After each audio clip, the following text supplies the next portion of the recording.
Ok, bonjour chers amis. Ici c'est Monsieur Ghislain Wamassé.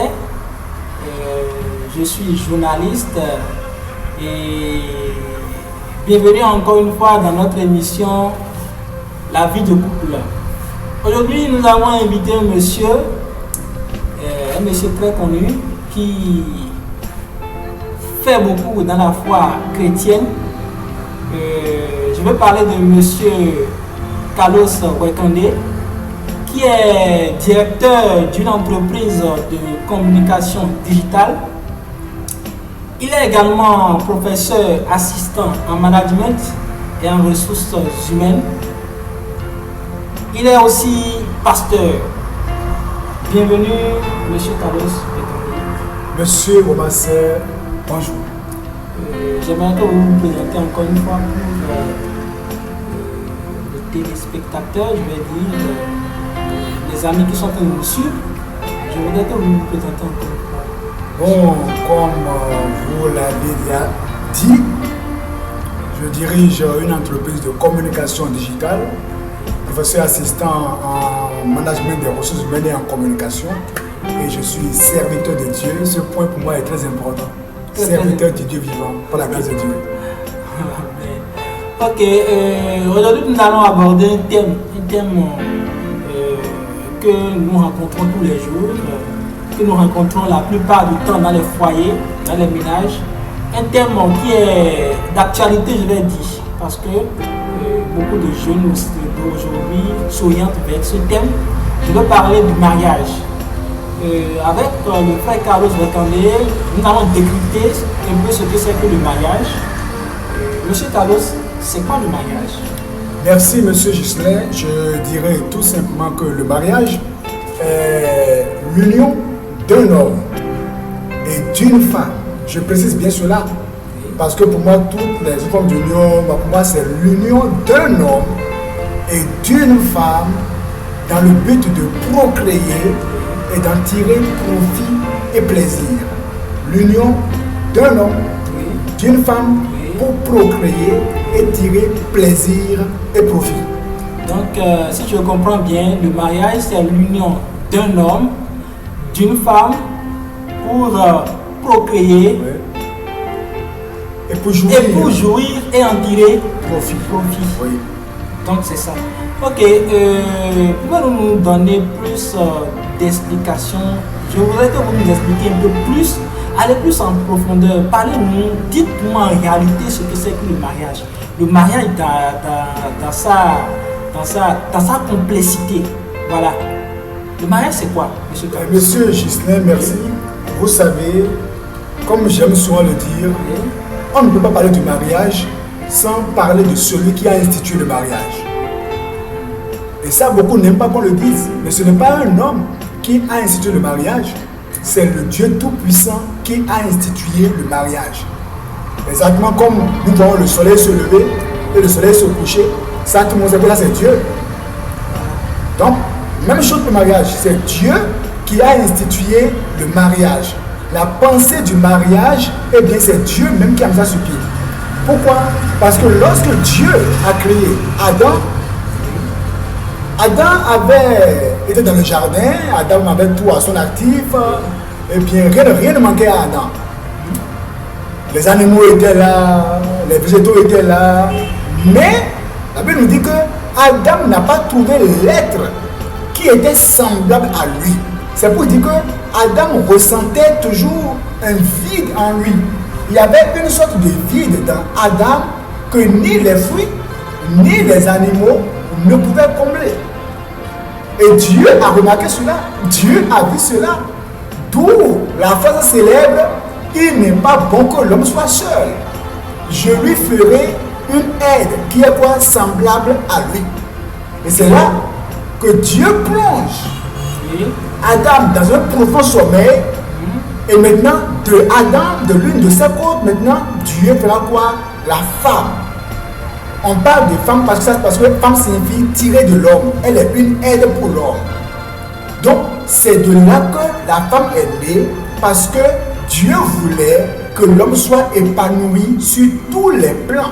Donc, la femme maintenant vient pour que ce vide qui était en l'homme puisse maintenant être comblé. Et M. Gislin, lorsque Adam a vu Ève, il dit quoi?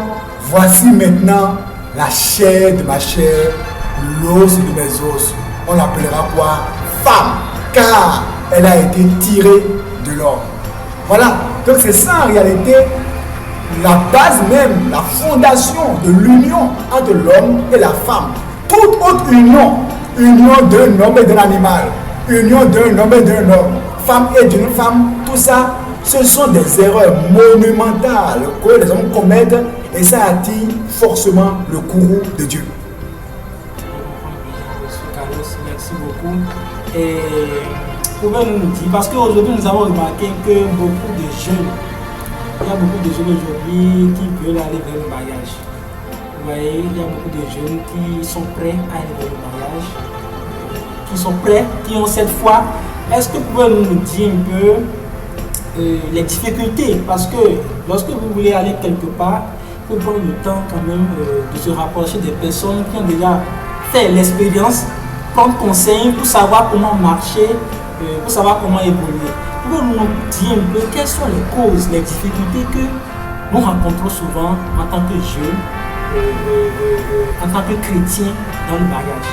Je commencerai d'abord par les choses qui se passent avant le mariage, avant de parler des difficultés dans le mariage.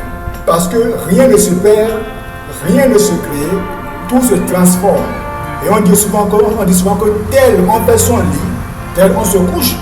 C'est pour dire qu'avant de parler des difficultés dans le foyer, on aura d'abord à parler de comment le mariage a été préparé, comment ça a été fait. D'abord, c'est ça la base. Nous vous écoutons, M. Carlos. Tout d'abord, l'erreur numéro 1 que les jeunes commettent aujourd'hui, c'est qu'ils ne veulent plus impliquer Dieu dans leur mariage. Les jeunes aujourd'hui ne veulent plus impliquer Dieu dans leur mariage. Ça, il faut le dire haut et fort.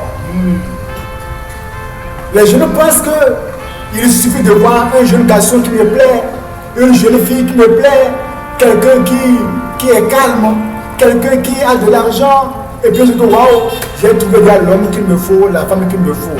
L'homme regarde à l'apparence, mais Dieu regarde au cœur, M. Gislin.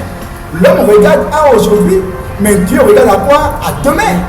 C'est pour ça que les jeunes, oubliant que le futur n'est pas en leur pouvoir, ils rentrent dans des alliances, se marient sans même chercher la face de Dieu pour demander à Dieu, Dieu, est-ce que c'est ta volonté que je marie telle ou telle autre personne? Mais qui as-tu réservé pour moi? Lorsque vous mettez Dieu de côté pour pouvoir choisir votre conjoint ou conjointe, eh bien, vous venez de poser le mauvais fondement pour votre mariage. Et c'est là la première erreur que les jeunes commettent. Choisi par les yeux, choisi par la chair. Donc, c'est la première erreur que les jeunes ont l'habitude de... Donc, la difficulté que nous avons, c'est cette difficulté à pouvoir impliquer Dieu dans le mariage. Mais moi, je ne parle pas de difficulté, je parle plutôt d'erreur, parce que c'est volontaire. Comment volontaire? Volontaire parce que Dieu est là, et Dieu, écoutez, Dieu est là, et Dieu veut qu'on vienne à lui. Dieu n'a pas mis une séparation entre l'homme et lui. Dieu veut qu'on vienne à lui. Et si tu viens à lui, eh bien, tel tu prends Dieu, tel il te prendra. Si tu es sérieux en ton cœur, sincère, désirant que Dieu puisse te parler et se révéler à toi, te montrer qui est ta femme de vie, ton homme de vie, si tu es sincère et sérieux, va te le révéler. Donc, si je comprends bien, ça veut dire que nous, les jeunes, ça veut dire que les jeunes ignorent la volonté de Dieu. Merci. Dans le mariage. Dans le mariage. La volonté de Dieu dans le mariage. L'homme est bien pauvre, apparemment pauvre, l'homme a une moto, il a une voiture, la fille aussi est choco, l'autre, puis on regarde un peu, dit waouh, sa taille, ma taille, vraiment, je vois qu'avec ça là, ça peut aller, on fait les calculs, on voit, waouh, et c'est terminé, on prend. Mais le futur n'est pas en ton pouvoir. Celui qui est riche aujourd'hui, demain peut être pauvre. Celui qui est pauvre aujourd'hui peut être riche demain. Et c'est Dieu qui sait ce qu'il te faut. Donc ça, faites l'effort de chercher la volonté de Dieu dans le mariage. Ok, nous allons toujours continuer. Oui, on va passer aux autres. C'est La difficulté à laquelle les jeunes chrétiens sont aussi confrontés, c'est qu'il y en a qui ont l'âge de se marier, d'accord, mais sur le plan professionnel, ils ne sont pas encore prêts. Et ça, c'est une difficulté énorme. Et il faut que les leaders spirituels puissent vraiment aider la jeunesse. Parce que là, ça devient un souci. Oui, comment, en quoi faisant, M. Carlos? Oui, mais pour aider les jeunes, c'est déjà les cocher, les encourager. D'accord? Soit à déposer des dossiers un peu partout, soit à penser à créer, à entreprendre. C'est pour dire que, parce que pour se marier, il faut forcément de l'argent. Il faut de l'argent pour se marier. Oui ou non? Oui. La dot, il faut payer de l'argent. Il faut payer, même si aujourd'hui maintenant, la dot est ce que nous voyons. Mais quoi qu'on dise là, la dot, il y a forcément que tu dois quand même montrer que tu n'es pas en train de voler la femme d'autrui. Oui ou non? Mais permettez-moi, M. Carlos, est-ce que là, vous êtes en train de dire que la capacité financière doit intervenir obligatoirement dans le mariage? Parce que si tu n'arrives pas déjà à payer une dot, tu n'arrives pas déjà à pouvoir faire les b.a.-ba, d'accord? Qu'est-ce qui nous garantit que dans le foyer, tu n'auras pas à faire souffrir la fille d'autrui? Tu as du mal à manger toi seul. Et tu mets dans le prendre encore la fille d'autrui sur toi. Tu as du mal à manger toi seul. Non, sérieux. C'est vrai qu'aujourd'hui, il y a des dots qui coûtent très cher. Et ça, nous, on n'encourage pas. Parce que normalement, la dot, c'est une chose qui est symbolique. Nous sommes d'accord. Mais quoi qu'on dise, le jeune homme qui veut se marier doit pouvoir être autonome financièrement parlant. Ne pas encore dépendre de son père, dépendre de sa mère pour manger et maintenant vouloir encore se marier. Non, il te faut avoir un emploi en bonne et due forme. Et c'est là l'une des difficultés de la jeunesse. Les jeunes sont prêts pour l'âge de se marier, mais n'ont pas encore d'emploi. C'est pour cela que les leaders vraiment doivent aider la jeunesse pour que les jeunes ne soient pas seulement des prieurs dans l'église, des gens qui sont là à jeûner à longueur de journée. On a du plaisir à les voir, à les prêcher, et c'est eux qui sont à nos côtés, en train de prier pour Dieu, et on est content. Non, frère, vraiment, tu es consacré. Mais est-ce que vous pensez à son mariage? Est-ce que vous pensez à son emploi? Parce que si les jeunes ne se marient pas, qu'elles vont se marier, c'est là que les péchés secrets se mettent à naître, la fornication se met à naître en secret. Donc, voyez vos jeunes qui ont l'âge de se marier, appelez-les. Quelle est la difficulté? Tu n'as pas d'emploi, mais pourquoi ne pas entreprendre? Si on te remet 80 000 francs CFA, 100 000 francs, qu'est-ce que tu peux déjà créer avec ça? Et encourager les jeunes à pouvoir travailler, parce qu'il faut travailler pour manger. Si vous me mettez, M. Carlos, je reviens encore sur votre développement. Vous avez dit tout à l'heure que le mariage, il faut se préparer financièrement pour le mariage. Oui. C'est ça, naturellement. Maintenant, dans la foi chrétienne, est-ce que le mariage n'est pas un acte symbolique? J'aimerais que vous nous développez un peu parce que je veux comprendre mieux si le mariage, si aujourd'hui nous devons nous préparer financièrement pour aller au mariage, ça veut dire que le mariage est fait pour ceux qui ont les moyens. Ceux qui ont comment dire, ça veut dire que le pauvre ne peut plus se marier. Si je comprends bien votre développement, est-ce que c'est ça? Le mariage, quoi qu'on dise, il faut de l'argent. Attendez, il ne faut pas qu'on se cache la vérité. La dot n'est pas gratuite. Même si on dit que la dot, c'est tu dois payer 5 bassines, et 50 000 francs, c'est de l'argent. C'est de l'argent. Oui ou non? Et si tu veux faire le mariage civil, il faut bien s'habiller parti. Si la dette coûte déjà 50 000, 25 000, 30 000 francs, c'est déjà de l'argent. Oui ou non? Oui ou non? Maintenant, le mariage religieux, oh, je veux que ma femme puisse porter une robe, mon ami, habillement encore là, c'est de l'argent. Quoi qu'on dise, il faut de l'argent. Ce n'est pas, c'est même quand on est dans la modestie et que c'est symbolique, c'est quand même de l'argent. Je ne suis pas d'accord avec l'extravagance aujourd'hui où des gens qui exagèrent de la dot, et la dot c'est comme une punition qu'on flanque à la jeunesse et on met des sommes vraiment qui font réfléchir, ça devient une équation à 1000 inconnues pour les jeunes. Non, normalement c'est symbolique et je voudrais vraiment que les dieux tous puissent toucher le corps des beaux-parents pour qu'on arrête de faire souffrir les jeunes avec des dots qui coûtent très cher. C'est symbolique. Mais il faut que le jeune comprenne que, quoi qu'on dise là, il y a affaire de quoi? D'argent un peu partout. Qu'on ne veuille ou pas. Mariage civil, qu'est-ce qu'on peut faire aujourd'hui sans quoi? Sans l'argent. Mais un homme qui dans un mois a du mal à toucher 5 000 francs CFA, il va se marier comment? Il veut que tu fasses gratuit pour lui. Mariage civil gratuit. Si vous me mettez, monsieur Carlos.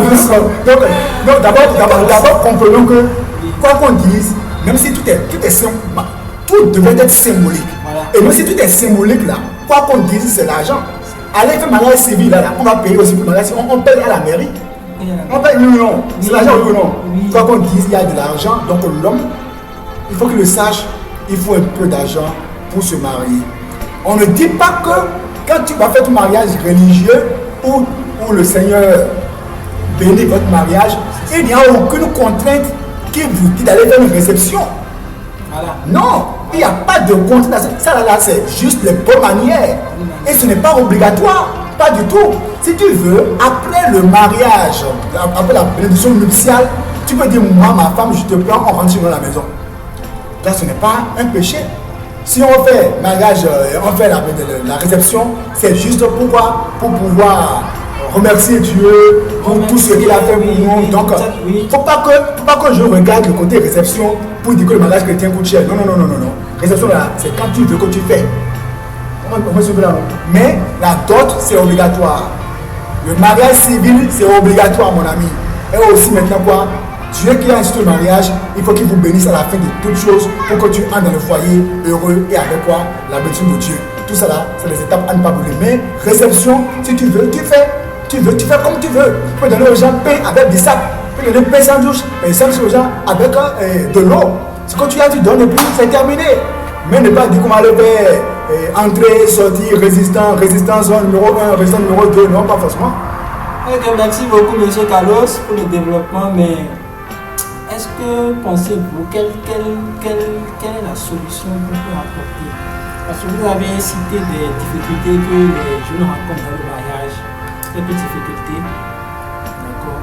Qu'est-ce que vous pensez? Non, je n'ai pas fini par rapport aux difficultés. On a parlé de quoi? D'abord, les jeunes qui ne cherchent pas à chercher la volonté de Dieu dans le mariage. Deuxièmement, on a dit quoi déjà? Deuxièmement, vous avez parlé, est-ce que vous avez développé, non? On a parlé de l'argent.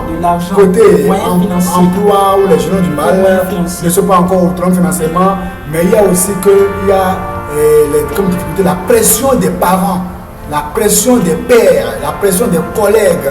C'est aussi une difficulté que les jeunes vivent avant le mariage. Et ça pousse plusieurs à faire erreur.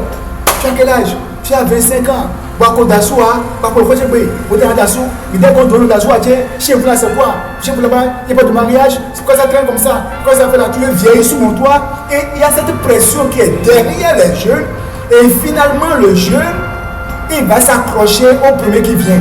Et ça peut être, même s'il est un hypocrite, quelqu'un qui n'est pas en réalité dans le plan de Dieu pour lui, mais pour elle. Comme les parents ont fait pression, qu'est-ce qui se passe? La fille là va accepter ou l'homme va s'engager. Donc, comme difficulté aussi, il y a quoi? Il y a la pression des pères, la pression des parents. Et ça pousse à l'erreur. Donc ça aussi, c'est une difficulté que les gens rencontrent. Oui, la pression des parents, parce que cela les amène à accepter ou à poser des actes peut-être qui ne sont pas... Et il y en a même, M. Gislain, qui fuyant le mariage, voyant que le mariage chrétien, il faut la dot, tout ça, il y en a qui, pour vite enceinter la femme, on envoie le coup et puis on dit comment c'est terminé, on rentre dans le foyer comme ça. Quand vous le faites, ça vaut risquer de périr, ça vaut dépend. Parce que quoi? Parce que tel on fait son lit, tel on se couche. Si Dieu dit, rentre par la porte dans le foyer, dans le mariage, quand tu escalades là, en voulant escalader, on te prend comme un voleur, on va t'assommer. C'est ça les conséquences. Quand tu te dis, rentre pas ici pour te marier, tu dis non, je vais escalader, je vais enceinter la fille. Ça c'est un raccourci pour entrer au foyer. Quand je vais l'enceinter maintenant là, après d'autres, après ça c'est terminé mon ami, tu peux mal à qui? En le faisant ainsi, en escaladant, tu es un voleur. Et quand c'est comme ça, tu ouvres la porte à qui? À Satan. Naturellement. Ok, c'est compris. Maintenant nous allons revenir sur la question de nous dire un peu qu'est-ce que vous pensez qu'on peut faire Parce que, est-ce que vous avez parlé de la vie d'après le mariage? La vie d'après le mariage. J'ai oublié cette part, la vie d'après le mariage. Hein? Comment est-ce que vous pensez que l'homme et la femme, une fois qu'ils se sont engagés, comment est-ce qu'ils doivent vivre dans le foyer après le mariage? Parce que beaucoup ignorent la vie d'après le mariage. Beaucoup pensent que c'est seulement aller se marier qui est la chose. Se lever, se mettre avec la femme qui est la chose. Mais dans la vie d'après le mariage, c'est quoi? La vie après mariage. Monsieur Ramassé Gisnem, franchement, ce sont des questions pertinentes. Et première chose à réussir, c'est la période pré-mariage, pré-nuptiale. C'est-à-dire, là, on n'échoue pas là. On ne badine pas là. On ne bricole pas là. La volonté de Dieu ou rien. Si tu rates ça, c'est gravissime. Mais Dieu, si tu as déjà raté, si tu pries Dieu, Dieu est assez puissant pour te restaurer. Il va le faire. Mais quand tu es là, maintenant tu es patient, il y en a qui n'ont pas écouté ces choses, qui ont fait erreur. Ces personnes, Dieu comprend. Parce qu'avec dit que Dieu, sans tenir compte des temps d'ignorance, annonce maintenant à tous qu'ils sont à se repentir. Mais toi qui m'écoutes là, tu n'as pas droit à l'erreur si tu n'es pas encore marié. Donc, après le mariage, la difficulté numéro 1 que les gens rencontrent et qui fait que le foyer est fragilisé, c'est le manque de communication.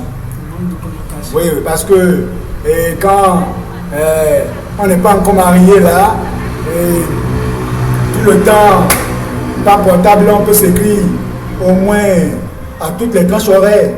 À 6h, on s'écrit, chérie, tu es déjà réveillé. À 7h, il pleut chez moi, chez toi là-bas. À 8h, tu es déjà au boulot. À 9h, tu as pris le petit déjeuner.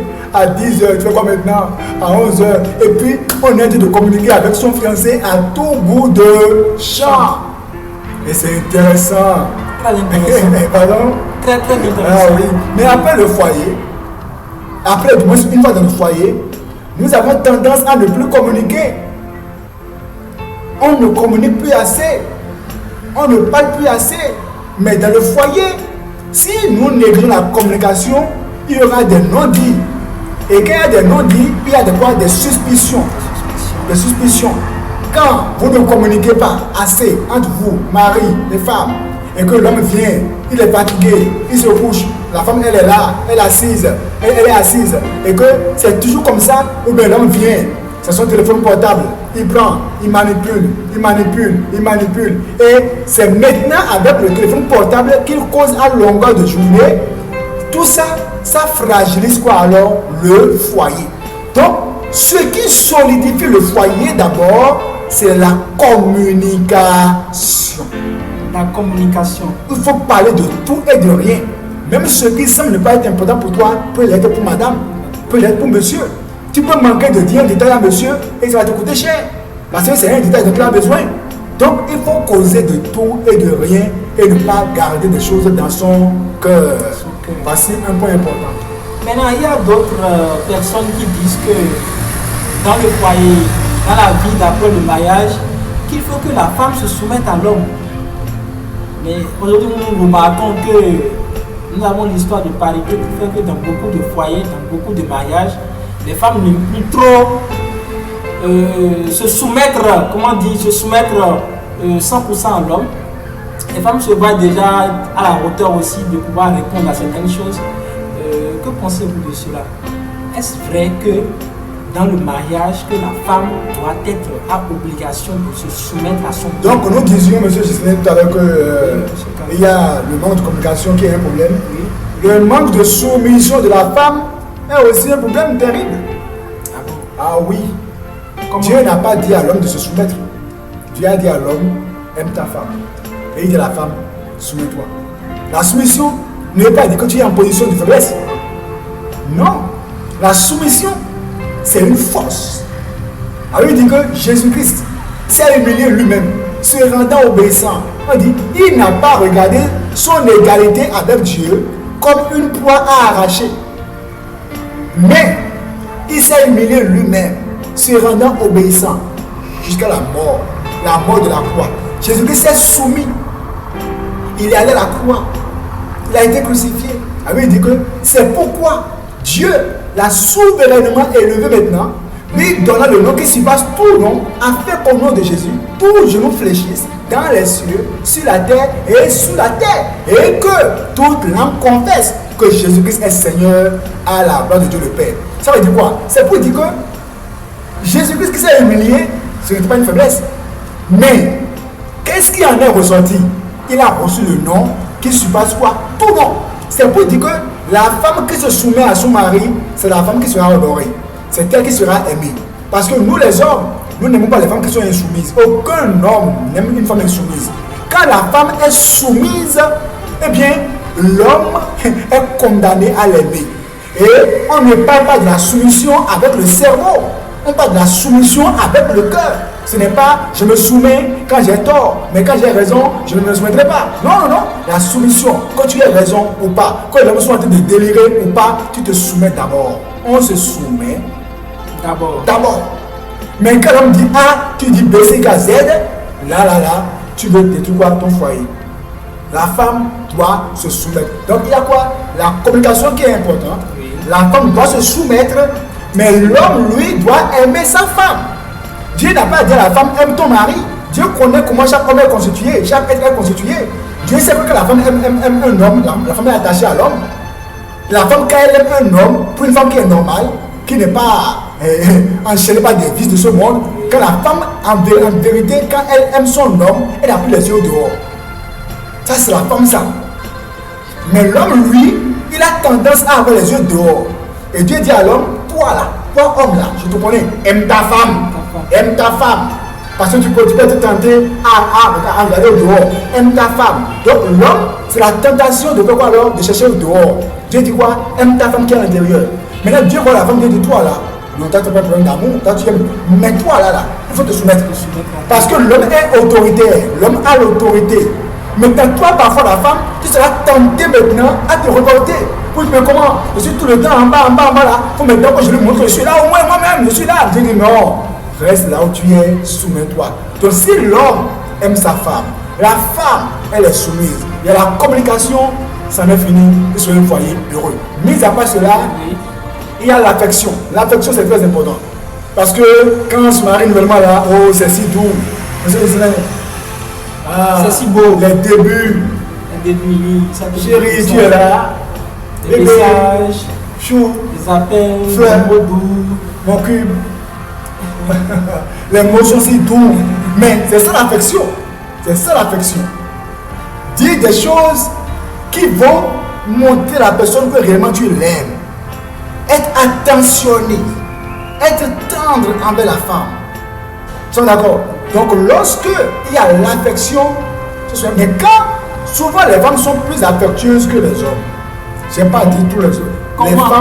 Les femmes facilement savent dire chérie. C'est plus facile à une femme de dire chérie qu'à un homme de dire chérie.